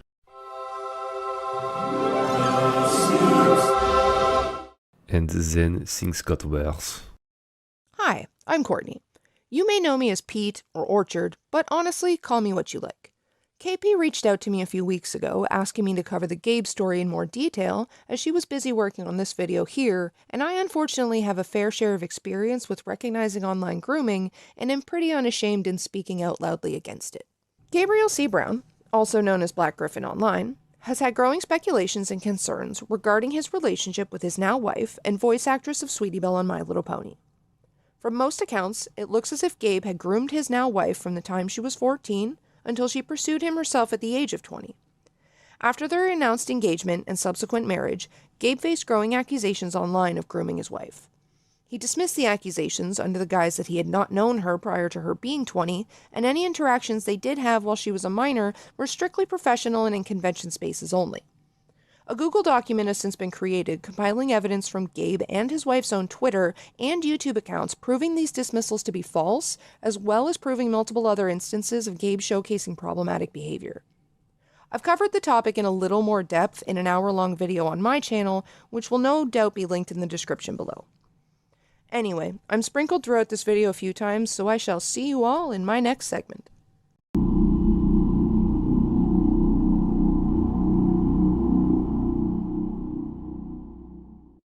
I became a fan of Saberspark when I was in high school when I found his essay titled Ballad of the Brony in 2011. After graduating and turning 18, I added him on Skype to tell him I was a big fan of his. He added me back almost instantly, and we had a conversation ending with him giving me his phone number, which was a really big deal to me at the time since this was the first time interacting with any sort of celebrity. I had developed a parasocial crush on him due to being starstruck, which was something he was aware of. We would talk on Skype and text each other semi-frequently leading up to the first time meeting him. In 2012, I went to my first pony convention. This was my first time ever traveling by myself and was soon after the two of us became friends. When I met up with him in person, he invited me to his hotel room and he showed me the video he was editing on his laptop, causing me to internally geek out. I was really nervous being alone in a hotel with someone I was a huge fan of and had a crush on, but I tried to play it cool. He was 4 to 5 years older than me, making me feel more nervous and out of place. He would bring up the prospects of the two of us dating and how it didn't feel right for us to do so. After that, he almost immediately initiated making out with me and guided me to his bed. In this moment, he did not directly ask me for consent. I was thrown onto his bed and he would insert himself into me. Saberspark was also significantly larger than me, as I was an 80-something pound 18-year-old girl, so I physically could not stop him. I felt extremely nervous and uncomfortable because I had never experienced having any sort of sexual intimacy with someone I was not dating before, much less someone I just met. I was very new to meeting people online in general. At that moment, I laid there dissociating as I felt very wrong while trying to rationalize it in my head to convince myself it was a safe and normal encounter. He rushed off to clean and finish himself and came back to the bed and offered me a handshake saying, "Friends?" This would cause me for the rest of the event to feel that I was taken advantage of and ashamed of myself for not trying to stop the interaction. Though I tried pretending I was fine to everyone around me, I was, and still am, demisexual, and being put in that position was not something I wanted. I maintained the friendship until a second occurrence happening at a completely different PonyCon in 2013. This time we met in a public space, but had no one around and talked for a while. He kept bringing up the prospects of us starting a relationship, but how it felt wrong. He would grab my hand saying how it felt so right, only to push my hand away saying, but so wrong. I had decided that my crush on him was something I needed to get over because I felt that my emotions were being toyed with. He then suggested going to a more public space around others, and we went into the elevator to go up to the lobby of the PonyCon Hotel. As soon as the door closed, Saberspark forcefully shoved me against the wall and shoved his tongue down my throat. It scared me and actually hurt, triggering another attack of dissociation. Once again, he did not ask for consent when throwing me into this situation. Once the doors opened and people were present, this led me to feel very embarrassed. He got off me and took my hand and guided me towards the stairs to go back down to where we just were and into a men's restroom where he pulled his pants down and guided my hands and head to perform oral sex on him. I was afraid of denying him because of past experiences with sexual assault, so I did it to get it over with without wanting to cause a problem, where he would ejaculate on my face, apologize profusely, and then offer the same handshake as he did at the con I initially met him, saying, "Friends?" Despite pretending I was fine, I had slowly begun pulling away from Saberspark. I cried that night while staying with a friend, but waited for that friend to fall asleep so no one could hear me, and I would cry for months, feeling ashamed of myself for putting myself in a compromising situation with someone I hardly knew. I had always felt taken advantage of by him, and tried being friendly and pretending nothing was wrong because it was all I knew how to do. I would blame myself for the interactions for years, only opening up to a few close people, questioning if consent was implied because of my crush, and unwillingness and fear to outright stop the advances because of how uncomfortable I felt. I understand that there is a possibility that he felt consent was implied because he knew I had a crush on him. However, he did not once ask for consent directly and was instead thrown into these sexual encounters, usually very suddenly. There were no discussions about the power dynamic between us as a popular content creator and a fan at any time. And my parasocial connection to him and not wanting someone I was a fan of to hate me if I rejected him, leaving me afraid to stop his advances. Over time, I grew increasingly distant and would eventually end contact completely. I don't feel safe enough to fully come forward because I don't want his fans and friends or even him to harass or contact me publicly. I wish to stay anonymous so I can avoid the anxiety and stress of being targeted by either him, his friends, and especially his fans, as Saberspark has over 2 million subscribers, and even sharing my story at all has me feeling really afraid. I have seen other instances of Saberspark using his enormous platform to confront people online he has had conflict with. I have also witnessed several instances of his friends attempting to justify him and others' actions. I was not made aware of his jokes about consent and his recent behavior involving Chris until only recently, and it left my stomach in knots. I please ask above all else for my privacy to be respected. I don't wish to publicly defend my personal experience and just wish to share my experience. So welcome to the video where we break this down a little bit more and talk about what is consent, because yeah, it's an important discussion here. So because this is a really serious conversation and I know almost nothing about sexual assault, I invited Courtney, again, she's all over this video, to talk about like what is consent and when consent is there and when it's not there. We're having a great time here at the worst video ever, and just kind of break it down so we have a better understanding, and all you nerds out there, don't do something really, really bad like this. Don't do it, guys. Don't do it. Hi again, Courtney. Welcome. You'll be in the video everywhere at this point. Hello, everybody. It is I. I have returned once again. So happy to be here. So I've shown you the testimony at this point. What are your general vibes on it besides icky and sad? And I don't know. This is just like super triggering to me because, yeah. So I thought I'd also bring you in here to hold my hand during this. But yeah. In terms of the testimony, it's just kind of heartbreaking, really. It's always heartbreaking to me when people question their own sexual assault just because of the lack of education around it. And like, something that I just want to say to anybody out there is, a consensual sexual encounter is never something you're going to question afterwards. Okay? Like, you just don't question a consensual encounter. Sure, you may have a consensual encounter that's unsatisfying. You may have one that you regret, you may look back on one and go, if I could make that decision again, I probably wouldn't. But people don't question consensual sexual experiences with, did I just get violated? To be quite honest. And like, the other thing that kind of breaks my heart is there's one point in her testimony where she questions, if I'm remembering this correctly, that like maybe she was at fault because she had a crush on him, like maybe she gave the wrong signal or something, maybe she implied something, or he thought consent was implied because he knew there was a crush on her. Like, in all honesty, consent is never implied. Like, even secure, confident individuals in a sexual encounter will check in with their partner as things escalate and change gears, and they'll say things like, are you okay? Should we keep going? Is this good?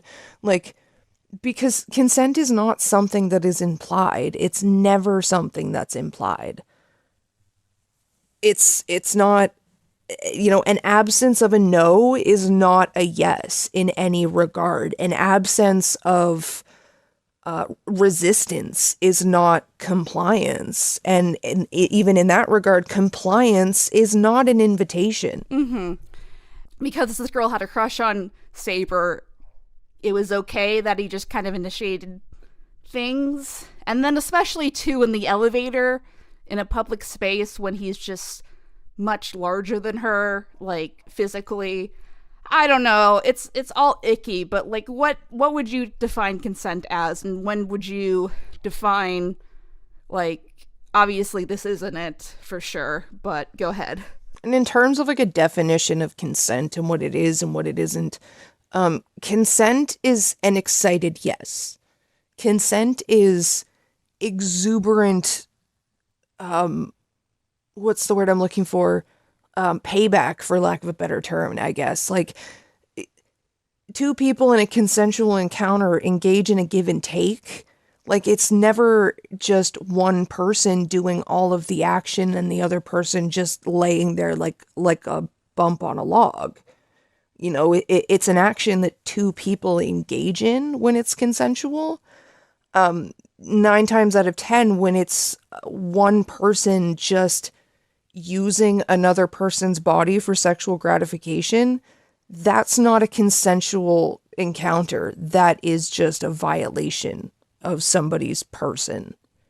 And it's actually pretty common for like sexual aggressors to attack somebody like in a innocuous sort of sense, like in the elevator, especially at like a convention or something like that in public, because it sort of dissuades the target or the victim from actually saying anything. Because like half the time people will think, well, this is being done in public, surely somebody's going to say something, so I don't have to. But the other part of them doesn't want to cause a scene and be embarrassed, because they're already embarrassed by the fact that they're being attacked, the fact that PDA in general is seen as like a sort of cringy, embarrassing thing. And like, they don't want to draw more attention to themselves, especially while they're dealing with the fact that they're being attacked. And part of them just hopes that somebody's going to do it anyway, like step in and say something anyway. And the problem with the general public is they sort of fall into the someone else will deal with it mentality, whereas everybody sort of assumes that somebody else is going to step in and say something, so they therefore then won't. Well, the other thing I wanted to throw in there, too, is nothing that's illegal, but kind of the parasocial relationship of, like, it's always... It seems like it's a common thing where, like, back in the day, rock stars would sleep with their groupies kind of thing, but now it's kind of more discussed that that's a paradigm that shouldn't really be abused, and especially when you don't really know someone in person. from the testimony, this is her first time in person with Saber. And he immediately not immediately, but he pretty much immediately jumps on her. So that also kind of gave me a big ick. Any thoughts on that? And one other thing I wanted to add in is that, confident individuals in a sexual encounter don't have to assume that consent is there, because they will ask. And to be honest, the only time you're not asking or checking for consent is because you know yourself that the yes is not there. And you don't want to hear the no, so you will not ask. Okay? Because if you think consent is complied and you think the person that is, on the other end of it is actively participating, if you know the answer is going to be yes, then what do you have to lose by just asking? And being a responsible individual when it comes to sexual practice and just asking. And the difference between, rock stars sleeping with groupies comes down to, literally consent. There's a big difference between, the chick who's going to see the rock star perform and flashing her titties while he's performing, and then going and flashing her titties to the bouncer to get backstage, and then flashing her titties in the rock star's face, probably making out with him a bit of her own volition, and one of them saying, hey, let's go back and sleep in the van. There are multiple instances where consent is very, very clearly given by the groupie sleeping with the rock star. And there may be a certain power dynamic, and there absolutely is multiple instances of rock stars abusing that to be hey, well, I'm famous, show me your titties. But there's a big difference between going, hey, I'm famous, show me your titties, and someone going, I'm showing you my titties because I want to sleep with you. Right? Just the act of basically showing you my titties is in most circumstances an invitation to touch my body, okay? In no way is I'm a big fan of yours an invitation to touch somebody's body. And I also find it really, really weird that this dude meets a fan, gets the inkling she has a crush on him, so he invites her back to his hotel room. Okay, getting invited back to the hotel room has sexual connotations, and the fact that she didn't realize that just shows how naive she was, and the fact that none of that was communicated, because clearly he knew what he was inviting her back to the hotel room for, but she didn't. And that just gives me the major ick, to be quite honest, because it's really as if Saber is acting like he's Gene Simmons inviting you back to, the hotel room, when in reality he's a pudgy Brony YouTuber showing you his animations before he shows you his dick. That's not the same thing at all. You think there is some kind of weird parasocial dynamic too, that she felt uncomfortable advocating for herself because oh, this is the real Saberspark TM. I don't want to feel he might say something on Twitter, blast me publicly. Is there pressure, just generally speaking, when celebrities, have those kind of encounters with fans, I guess? Of course she would have felt uncomfortable advocating for herself. Most fans don't get to meet their idol in person. So meeting your idol in person is already a very exalted sort of status. That's something most fans dream of but never actually get to. So once you put a fan in the situation where they're meeting their idol in person, something they probably never thought would happen but always dreamed would happen, no fan is going to do something that's going to jeopardize that, and that includes offending their idol. And the idol knows that, and for anybody to sit there and be well, what if so and so wasn't aware of the power dynamic, they always know. You can always tell, you can always feel it, you can tell when somebody is fangirling. And to for someone who's going to sit there and prey on that and be well, I know you're not going to say no to me, or at least give me a hard boundary that could possibly offend me, so I'm going to exploit that by asking things of you that I know you wouldn't say yes to in any other situation. And to be quite honest, no fan is going to do anything. Most fans are not going to do anything other than fall into line with that. Because again, they're getting to an exalted status of getting to meet their idol in person. You know, they've been a fan of this person, they've done art for this person, they've dreamed of meeting this person. They're not going to jeopardize that by offending that person by saying no. Mm-hmm. And not that those relationships can't happen, but it's very tricky water as far as, you know, establishing and acknowledging the power dynamic and discussing it before, like, even anything were to happen. But I don't know, my whole MO has never really been to go date your fans, because, you know, it, like, your fans are not a dating pool. They're just, you know, they're there to consume your content. I don't know, it just ick. It's not technically illegal, but it just kind of ick to me. And in terms of dating your fans, like, I don't know, I just kind of miss the days where it was considered just not kosher to date from your fan base. Like, that was considered poor form. Because, like, your fans aren't your peers. And I always question why, like, when somebody can't pull from their peers, like, why is it that you can't, like, land somebody and date somebody who's, like, on an even playing field with you? Why does there have to be a power imbalance? And that's always, like, the trend with these types. Like, if you look at, like, most of their relationships, there's always a power imbalance. And if you have a track record of having a power imbalance in your relationships, what is wrong with you? Like, why do you need to have a one-up on somebody in order to be in a relationship with them? Like, you need therapy. Yeah, it's so fun here. I think that's it, Courtney, unless you have anything else to add. Like, anything else you want to add to, that you remember from the testimony that you want to comment on? If you question if it's a violation, it probably was. If you feel violated, that was not consent. Your feelings matter. Your feelings are valid. Consent is never implied. Real men who get bitches ask for consent. I guess that's it. What a good way to end the video. Not end the video, end the segment. What a good way to end the segment. Part 5, why make this video? Unfortunately, this is insight about how content creators can respond to situations of sexual harassment and more damning incidents. It's important to talk about how this stuff isn't okay, and it's not something to make jokes out of. I personally shouldn't have to be sexualized or belittled because someone didn't get what they wanted, and in a professional setting.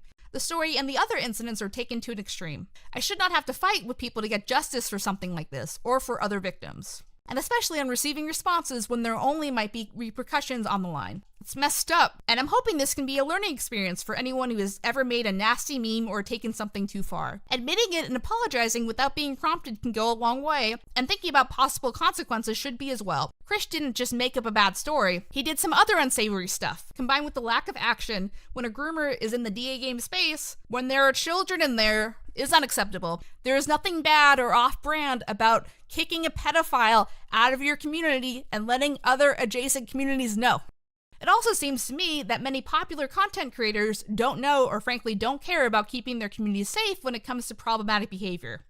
There will be confrontation involved, so if you don't like confrontation, maybe think twice about being a content creator. If you don't want so much responsibility, then consider making public spaces 18+. But even then, there still might be creeps. So I made a quick little guide. KP's guide to dealing with bad people in your community. Number 1, listen to someone if they have a serious concern, and make sure they have screenshots if possible. And if you're too busy, get a mod team to help you with this. Number 2, if the screenshots are damning enough, skip step 3 and remove them from your space. Number 3, if there are no screenshots, confront the person with the issue stated and get their side of the story. Have others weigh in on the decision if it's a hard one. Number 4, make a Google Doc with problematic or unsafe behavior so it can be shared with other communities and this person can't prey on another fan group. Number 5, look out for name changes and general suspicious behavior, especially in fandom communities. All in all, these people seem to be unsafe around children because they don't seem to care about holding anyone accountable. And Saber probably didn't think all this through because he didn't think it was going to be public. Oops. Hashtag sorry not sorry. Part 6, shitting on Lily Orchard because it's fun.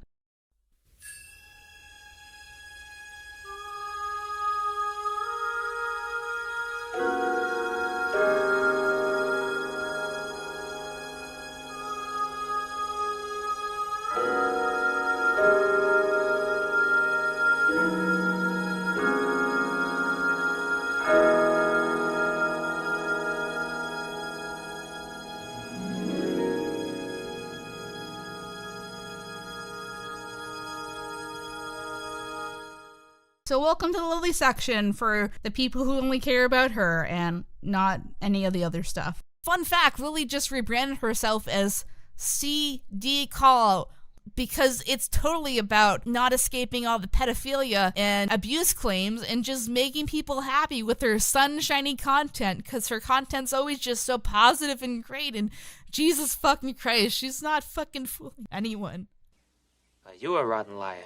KP wanted to talk to Sketchy about all these accusations made against me, and then show screenshots that made it very obvious that she's lying. Sketchy says rather plainly, I am not comfortable discussing my friends when they're not around, to which KP offers adding a third party, whose relation to the case she has yet to disclose. But she is unfortunately missing the point. Sketchy did not want to have this conversation while I wasn't present, so the third party had to be me. So Sketchy stuff was generally taken out of context. In the screenshot I'm showing you, Sketchy basically said he wasn't open to the conversation, even though I offered if a third party was present, and he still said no. The third party was implied to be Lily herself, so it didn't seem to me that he was open to the conversation regardless if Lily was there or not. If he was open to the conversation when Lily was there, then he should have clarified that with communication.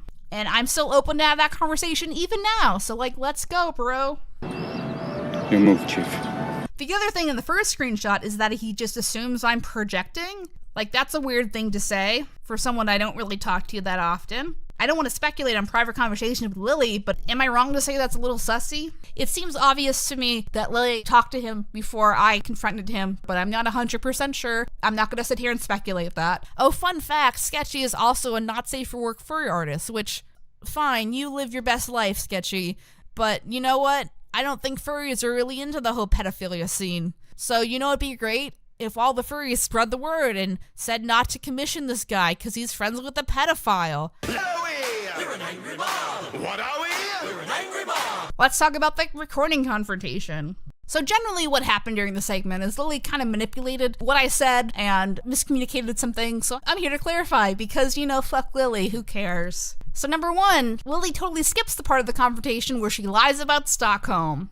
So I was really fucking pissed off at the fact that FimFiction just basically just kind of let anything go in regards to content and just hosted a shitload of child porn.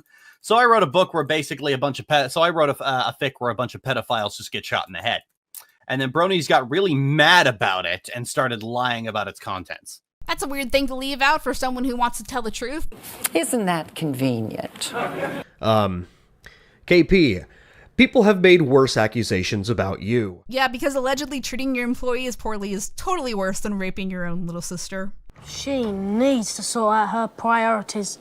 KP decides my denying of the accusations carries less weight than her making them because she just decided that was the case. I never accused anyone of lying, and Lily just was like, I don't want you talking to Courtney. So, as a favor to you, if I reached out to Courtney and got her to apologize for the trans No, I do not want you to reach out to Courtney at all. Just seems like a weird thing to say if you have nothing to hide. Her whole reaction to me just asking about it was so defensive. It's just a question. No need to get so defensive. And where have they said worse things about me? I want you to cite your sources. Never mind that when you don't have a significant social media presence, you have nothing to lose and everything to gain by doing it. Yeah, because I'm going to come out of total obscurity to accuse someone of rape for 1,000 subscribers on YouTube. Makes sense. Do you even hear yourself? Never mind that this is literally policy in some states. The fuck? What even? You're not even American, you stupid girl. Girl, can you not? I want to kiss your face with a hammer. She then decided to offer to mediate a call between me and Courtney, and are you fucking kidding me? Oh boy. Yeah, I would love it if the Queen of the Lollipop Guild organized a call between me and my abuser like we're on an episode of fucking Smiling Friends, just because she's a gullible shit with all the political awareness of a drunk sparrow in a rave. The fuck? How is this political? Why a sparrow? Is that like a metaphor for something you made up in your head? That is without a doubt the dumbest thing I've ever heard. Some people were surprised at how abruptly I ended the call. When KP said she wasn't comfortable with the accusations made against me, I just said, alright, bye, and left and blocked her on everything. Simple reason for that, I don't want to be friends with anyone who believes any of this garbage, and that's something I'm entitled to do. Yeah, sure, I never said you can't do that. It's just a little defensive and weird. I didn't yell, I didn't scream, I didn't call her any names, I just said bye and left. Girl, you called her a bunch of names in this video and demeaned her intelligence. Actually, bye. Okay, I'm out. Can't do this anymore. Need to go home. I never said I believed in the accusations, just that they made me uncomfortable, and wanted to ask Lily about them. Is that not communicating? Lily, you always hemmed and hollered about, oh, no one ever communicates with me. They never set boundaries, and then they just leave when I make them uncomfortable. I just wish people would communicate and tell me when they're uncomfortable so we can find solutions together. You're such a hypocrite. Because I'm communicating that I'm uncomfortable, suddenly I'm a gullible shit. Gee, I wonder why your friends don't feel like they can communicate with you.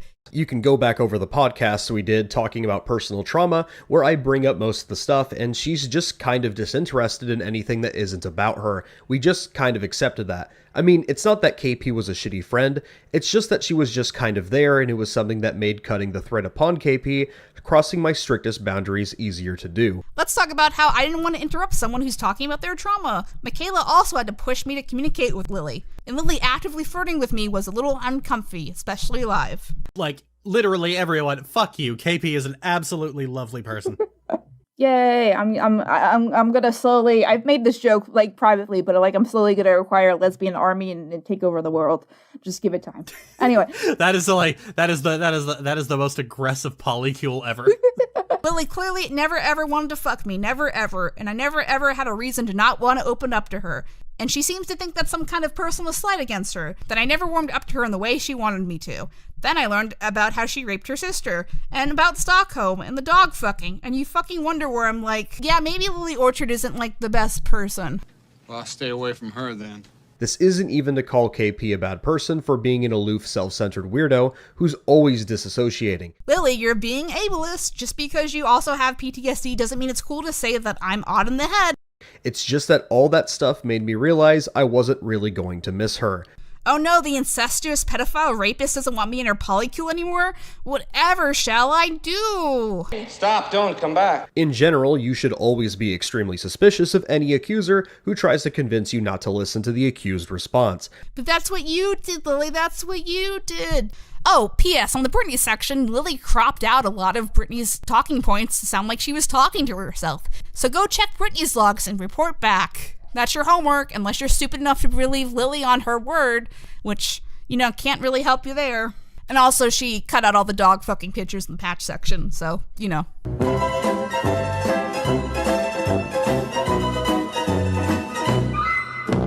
When we were...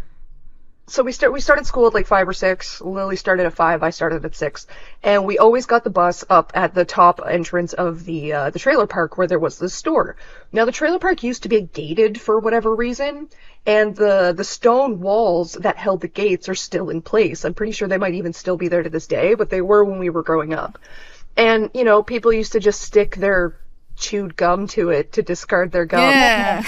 And while we were waiting for the bus up by that store, Lily made a habit starting at like 7 years old of like peeling the gum off of this wall and eating it. Not like chewing it, just like swallowing it, just eating it. It reminds me of that scene in Elf where he's just going around New York City and he's just like picking the gum off the sidewalks. Exactly. And it was so funny because I'd see her doing it, and then of course being 6 years old and that being disgusting, I'd go rat her out to her mother, and her mother would come over and start screaming at her to drop the gum, and like a dog with something it's not supposed to eat, Lily would just start shoving it into her mouth faster. Did she ever get sick, like, from this? Because this is, ew. Like, who knows who's putting the gum there? I've been asked that before, but surprisingly, I don't think she ever did. Like, she wasn't sick a lot as a kid. Other than, like, the scarlet fever and the chicken pox, she really didn't actually get sick that much. Neither of us really did. But no, she just, like, and it was such a problem that, like, we switched bus stops. Because she wouldn't stop eating the gum. So what was the reason that, like, she was even just out of, like, boredom or something? Or like she found the gum and she's like, ooh, that's colorful, I'm gonna put it in my mouth? That's what she said. I mean, if she was really that, like, mentally incapacitated at 7, maybe that was the mindset. I really couldn't tell you what brings one to see gum crammed into a stone wall that makes you think, I should put that in my mouth. And then you go through the effort of prying it off with all the little stones that are in it, and you just go, yes, in my mouth it goes.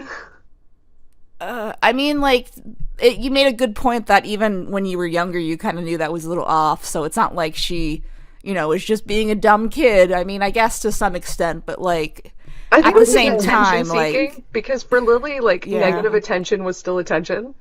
And getting yelled at by her parents was attention, so whatever made that happen was a good thing.